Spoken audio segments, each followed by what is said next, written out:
Hey, what is up guys? This is Kalem or KalemsFishtanks. Long time no see. For those of you who are new to this channel, I've been keeping planted tanks for over 10 years now, and my goal is to educate on them and take you guys along on my journey, and this is the perfect video to do it. Today we're going to be doing a complete fish room tour where we walk through all of my tanks. I think the last time I did this was 2022, 2023, so lots changed. So I'm going to go through all my tanks, give you guys some little tips and tricks, talk about what I do to keep my tanks successful, and what's going on with some that aren't so successful as well, because that's always fun.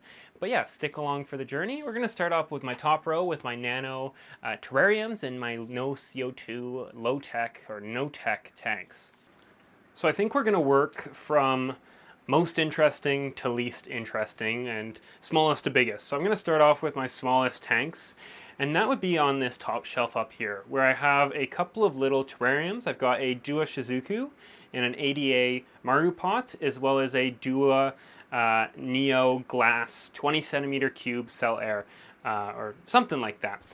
These are all really nice pieces of glassware, and I got super lucky because the ADA Maru pot I won in a giveaway, and it was completely free, which I'm not going to complain about that.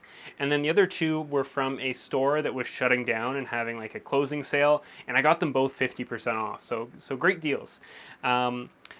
But let's talk a little bit about these tanks and not how much I spent for them. Let's start with the Shizuku. This is a really simple setup. I've got Utricularia graminifolia all along the bottom, and I'm hoping one day it'll start flowering. I also have a couple of different bucephalandras, and then I got some jewel orchids to try out. Unfortunately, they didn't do too great in here. I don't know what I did wrong. You know, I'm not an orchid guy, I'm an aquarium plant guy, so they're not doing great, and I'm hoping the one I have left will bounce back.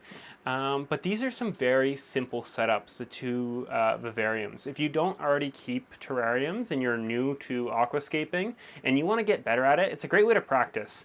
Not only do you not have to worry about algae, you also don't need to worry about CO2. So it makes it a lot easier. You may be able to grow some plants you weren't able to grow before, and it's a great way to practice because it's on a nice small scale, and that's why I keep these around. They're a great way to practice some mini projects and get a little bit better at aquascaping, which is what we all want to do. Then here we have my 20 centimeter Dua Neo Glass Air. This is no filter, no CO2. It's got some aqua soil in there, but I probably could have got away with making it a dirted tank, but I wanted the difference with the sand in the foreground and get some carpeting plants going in there. But it's a really simple setup, that being said. It's been set up for about 3 weeks at this point, and it's going really good. This is my first time ever doing a tank with no filter and having success, and I think one thing that's really interesting is the amount of microorganisms in this tank. There is an absolute ton of copepods. I have no idea where they came from, but there's a ton in here, and I think that's part of the reason this tank is so healthy. They're probably breaking things down, eating up any kind of algae, and because of that the plants are thriving, and this tank is doing really well. It's only a couple weeks old, like I mentioned, but I can't wait to see what it turns into, and hopefully it continues thriving. But anyways, let's move on to the next shelf and move on to our next smallest tank. So now let's move on to this tank here. This is a 30 centimeter cube. It's a high-tech planted tank with CO2 and some good lighting. And from afar it probably looks okay. But once you get up close, you'll realize it's a little bit of a disaster. One thing I like to do is do the opposite of what people tell you you can and cannot do. If you saw my last video, which was a couple months ago, this was keeping Caridina shrimp in tanks with CO2. That one worked out pretty well. Unfortunately, this little experiment did not. A lot of people talk about how crypts need a nutrient-rich substrate and they won't grow well without it. So I said, well, I'm going to try to grow them in a tank with only sand and just add a couple little root tabs and see if I can get them to grow that way and get them to grow beautifully. And unfortunately, the only thing I'm growing beautifully is algae. There is a ton of blackbeard algae in here, and I think that is from something different. I think the crypts are kind of dying, and so is the bucephalandra in here. This is a problem I've been having for a really long time with the bucephalandra. I can't seem to get it happy. I'll get a new leaf and it'll start melting right away. And I think the buildup of organics is causing all the blackbeard algae, which is frustrating. And now recently I just started getting a bunch of hair algae. I ordered in some plants for some company that I haven't ordered from before, and the plants came with Utricularia gibba, which if you've never had, It is an awful pest. It's a plant, and it kind of grows like a hair algae, but it's a plant, so it grows like your other plants. You can't really treat it like an algae and get rid of it. So I brought in that, and it also brought in some hair algae. So I'm going on a tangent here, but it was very frustrating, and the hair algae has exploded in this tank. It's taken over. But I'm probably going to rescape this one soon. I actually like the hardscape and how it's set up. I like all the moss.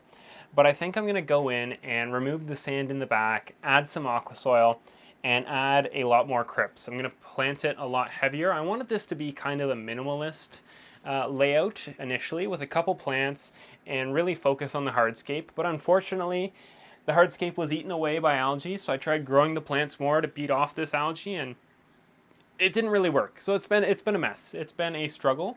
It's been a struggle. Yeah. It's a mess, but that's the next one to rescape. So maybe you guys will see a video soon on me rescaping that one.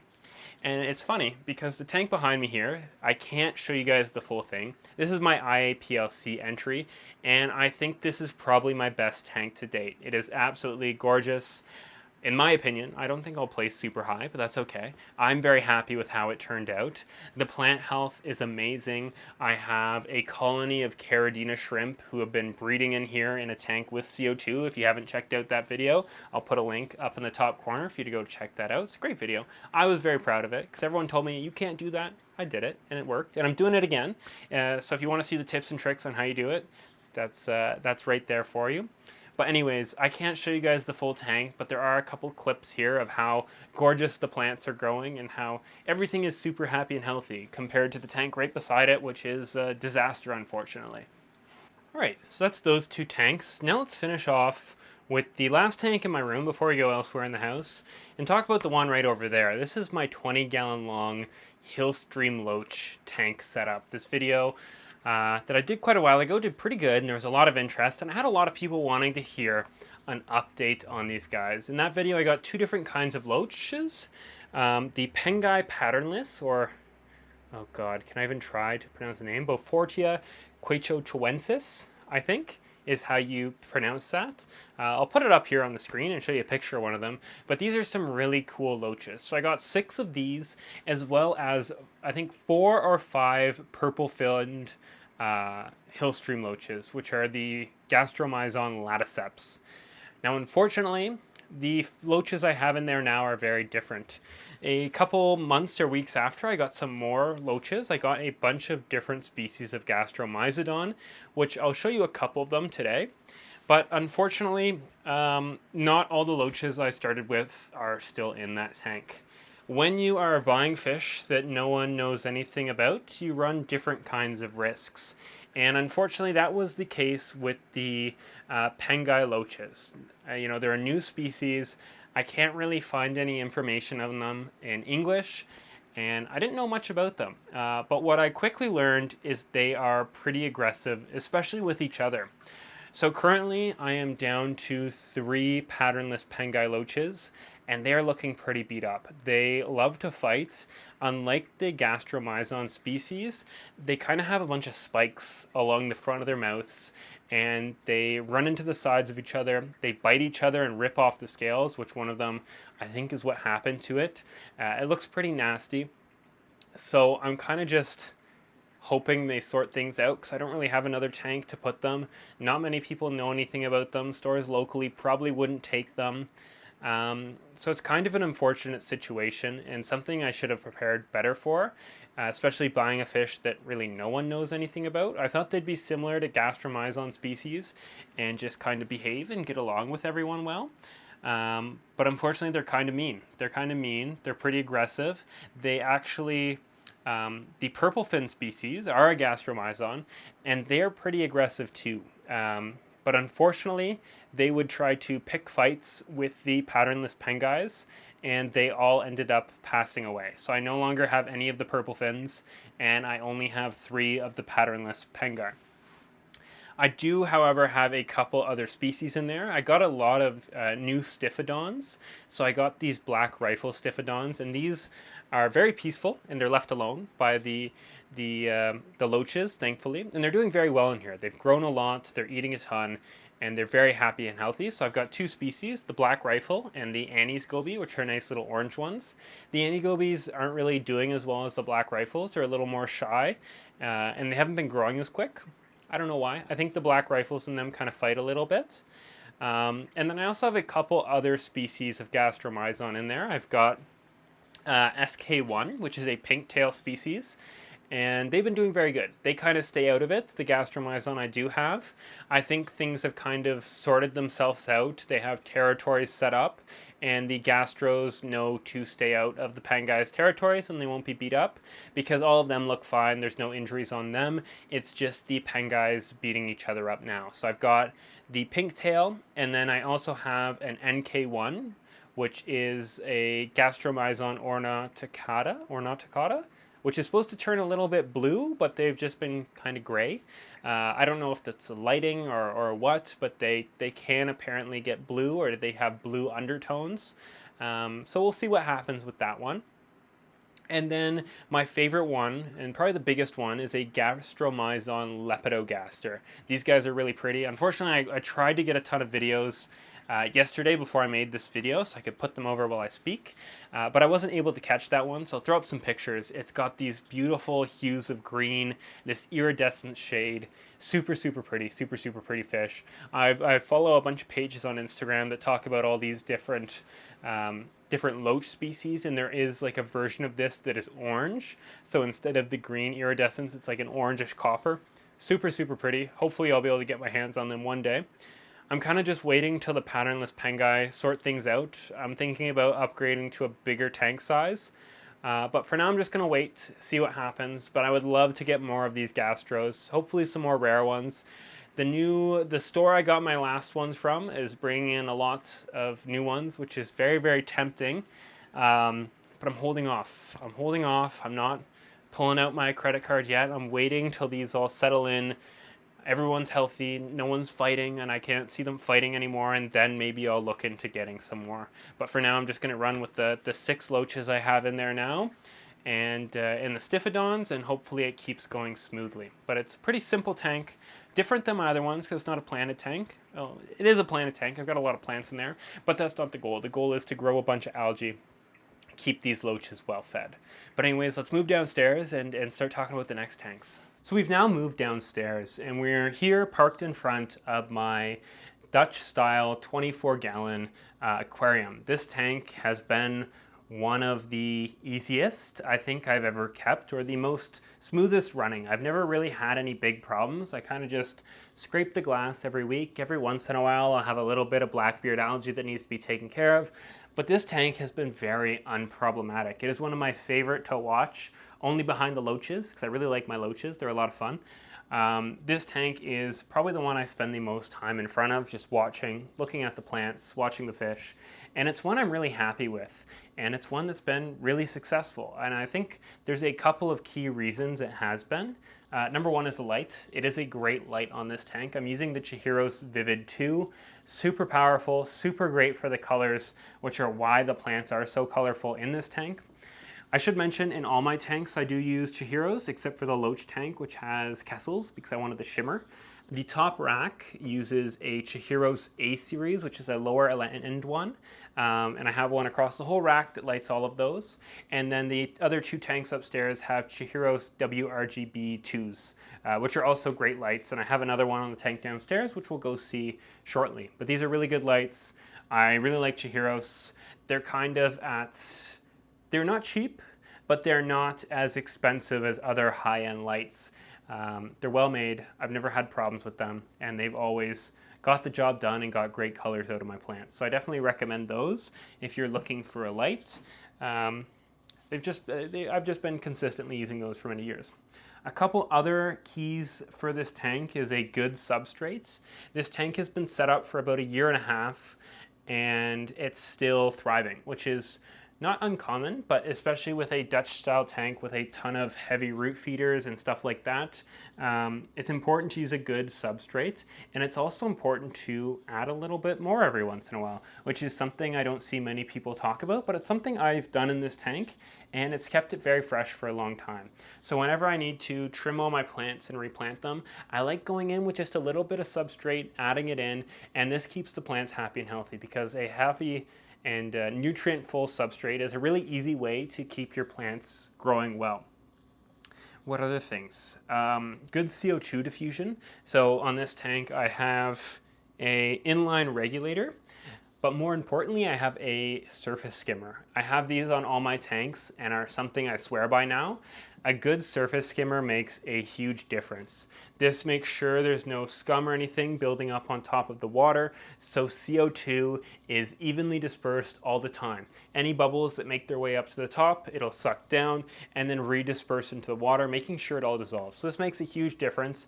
If you don't have surface skimmers in your tanks, especially a high-tech tank with CO2, they make a huge difference. They are game changers, and I make sure to have a good one on all my tanks. I find these ones that hook up to the filter the best. One problem is you have to clean your filter a little bit more often, because if you do, for example, lose a bunch of leaves like are currently around mine, these will go into the filter, break down, and they will just spread throughout the tank, causing things like BBA. I also use the Eheim Skim 350s for my smaller tanks because they're a great option. And then I, in the past, used the Aqua Rio ones, but I've since switched away with those because I found, depending on the water level, it changed the consistency, and this kind of caused some problems. So I'm now using the ones that plug into the inlet rather than the outlet, because I think they work better. But about this tank, because I've been yapping about why I think it works so well, let's talk about some of the plants that are growing so well. I've got a lot of Cryptflamingo, which is super pink right now. Recently I just went and trimmed it all out, and this is what I was left with. And then my holy grail, which is this Bucephalandra Ghost 2011. I've had this for many, many years now, and I've been slowly growing out, and it's an absolutely beautiful plant. It's one of my favorites, and it's something I'm super happy to have in my collection and have been slowly spreading around in the hobby around me locally. But if you're in Canada looking for this stuff, send me a DM on Instagram and I'll see if I have any trimmings I can send around. It's not a cheap plant. I paid a lot for it. I think it was like $150 for a stem this big, which is ridiculous, but now I have 50 stems that big that I can sell for lower than that and spread throughout the hobby. I have another one of my grail plants in here, Cryptspiralis Tiger, which I was looking for years and years. Almost spent a ridiculous amount of money on this one too. Luckily for everyone else, these are now easily available with ADA tissue cultures being present in Canada and the States, as well as Tropica I think now has it as well. It's a great plant and is one of my favorite. This tank is pretty lightly stocked, has a couple lemon tetras, has a couple of emperor tetras, and then my favorite fish, the imperial lapis tetras. These guys are juveniles right now, and they're only going to get more colorful, and they're super, super beautiful, and I absolutely love watching them. But anyways, let's move on to the next tank. This is my nature style 40 gallon or 40 breeder aquarium. It's got a lot of very easy to grow, low tech plants that I'm growing in a high tech environment with lots of CO2. So a lot of them are growing to their highest potential, and it's kind of just a forest in here. This tank has the most fish out of all my tanks, and it's probably the most resilient. I can probably go 3 or 4 weeks without doing a water change, and there won't be any algae on the glass. Everything will be happy and healthy in this tank because there are so much plants. It's just a very robust system. Part of that is a good light, like I mentioned, a Chihiros WRGB2, a surface skimmer, good CO2 circulation, and just a lot of plants. So it's a super simple tank. It's probably been set up for 2.5 years, and it may be time to rescape it soon, but honestly this tank is kind of a pain because it is so big and there is a ton of fish in here, and I don't really want to go through and catch them all, so I may just add a bit more soil and let this scape keep running the way it's been running for a couple years now. It's one I'm really happy with, and one I also enjoy watching a lot. It's got my favorite species of fish out of all fish, which are the dwarf chain loaches. These guys are so much fun. They're very, very goofy. They love chasing each other around the tank, and they're one I'm really happy to have in here. I have a big school. Over the years, I've bought quite a few of these guys because they're pretty expensive. But yeah, it's a pretty simple tank.